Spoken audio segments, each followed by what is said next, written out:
আসসালামু আলাইকুম। আমার আজকের রেসিপিতে রয়েছে দারুণ মজার সম্পূর্ণ ডিফারেন্ট একটি রেসিপি, আর সেটি হলো ইলিশ মাছের ডিম ভাজি। শুনে ভাবছেন হয়তো বা ইলিশ মাছের ডিম ভাজি আবার ডিফারেন্ট কিভাবে? হ্যাঁ, অবশ্যই একটু ডিফারেন্টভাবে করব আমি। আপনারা কখনো এভাবে করেছেন কি না, এভাবে কখনো রান্না করেছেন কি না আমার জানা নাই, তবে খেতে কিন্তু অসাধারণ লাগে। এই যে এখানে আমি ইলিশ মাছের ডিম ধুয়ে নিয়েছি, আর এই ডিম রান্না করব। সাথে দিব আমি কুচানো আলু এবং ডাঁটা কুচানো। আলু এবং ডাঁটা আমি একসাথে কুচিয়ে নিয়েছি। এখন বুঝতেই পারছেন কেন আমি ডিফারেন্ট রেসিপি বলেছি। এখন আমরা ডিমগুলো এভাবে হাত দিয়ে চটকে নিব।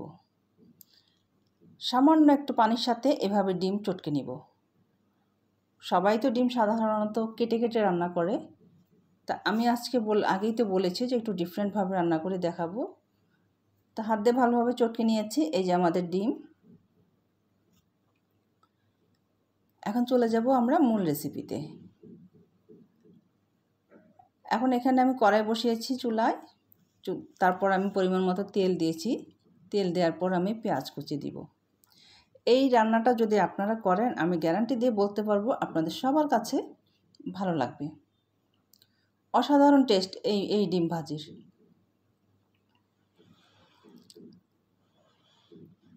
এখন আমি লবণ দিয়েছি। পেঁয়াজের সাথে আমি সবসময় লবণ দিয়ে দিই, যেন পেঁয়াজ খুব দ্রুত সময়ে ভাজা হয়। আপনারাও এটা করবেন, তাহলে খুব তাড়াতাড়ি পেঁয়াজ ভাজা হবে, সিদ্ধ হয়ে যাবে পেঁয়াজ। তা না হলে কিন্তু অনেকটা সময় লেগে যায় পেঁয়াজ ভাজতে, আবার পুড়ে পুড়েও যায়। তা আমি সবসময় যখন পেঁয়াজ কুচি তেলে দিই তখনই আমি একসাথে লবণ দিয়ে দিই, এবং পরিমাণ করেই লবণটা দিয়ে দিই। আমি কিন্তু রান্না করার সময় আর টেস্ট করতেও হয় না যে লবণ হয়েছে কি না। এটা গৃহিণীরা যখন রান্না করে, রান্না করতে করতে একটা আইডিয়া হয়ে যায়। তো পেঁয়াজ ভাজা হয়ে গেলে আমি সামান্য একটু পানি অ্যাড করব, মানে এখন আমি এখানে মশলা অ্যাড করব। সামান্য একটু পানি অ্যাড না করলে মশলাগুলো পুড়ে যায়। তো এখানে আমি 1/2 টেবিল চামচ আদা বাটা দিয়েছি।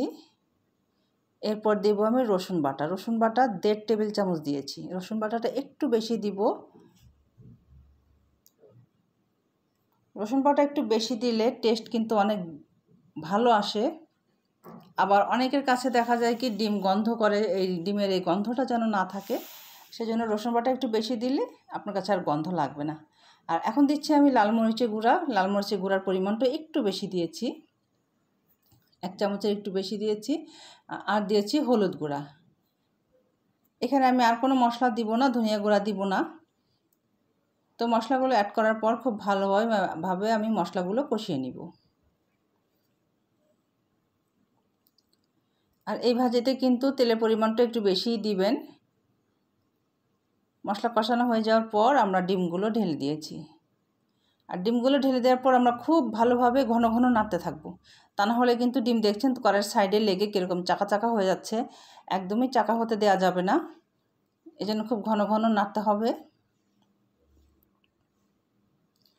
এবং ডিমগুলো ঝুরি ঝুরি করে ফেলবেন। তো নাড়তে নাড়তে কিন্তু ডিমগুলো ঝুরি ঝুরি হয়ে গেছে, এখন আর চাকা হবে না। তো ডিম ভালোভাবে কষিয়ে নিব। ডিম কষানোর পর আমি এখানে আলু এবং ডাঁটা কুচি করে রেখেছিলাম, সেগুলো আমি দিয়ে দিব।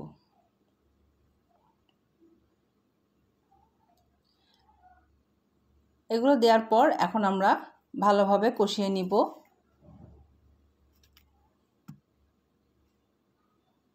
আপনারা হয়তো ভাবছেন ডাঁটা আবার কুচি করে ভাজি করা যায় নাকি? হ্যাঁ, ডাঁটা কুচি করে যদি এইভাবে ডিম দিয়ে ভাজি করেন, খেতে কিন্তু অনেক মজা।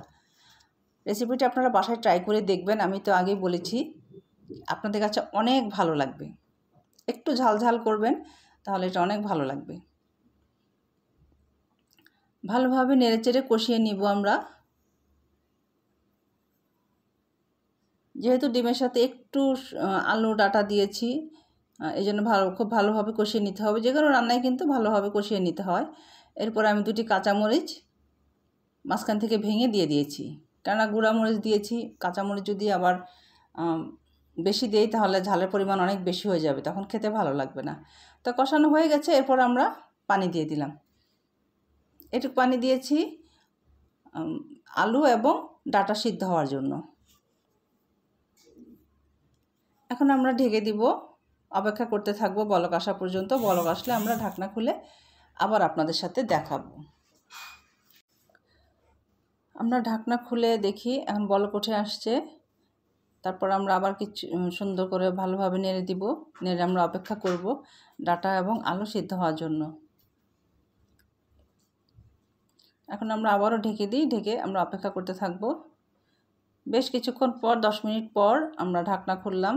এখন দেখা যাচ্ছে যে পানিটাও শুকিয়ে গেছে আর আমাদের আলু এবং ডাটা সিদ্ধ হয়ে গেছে। এখন ভালোভাবে নেড়েচেড়ে আমরা নামিয়ে নিব। আর এই ভাজিটা কিন্তু আপনি সকালে নাস্তায় রুটি কিংবা পরোটার সাথে খেতে পারেন, অনেক ভালো লাগবে। ভাত দিয়েও খেতে পারবেন, অনেক ভালো লাগবে।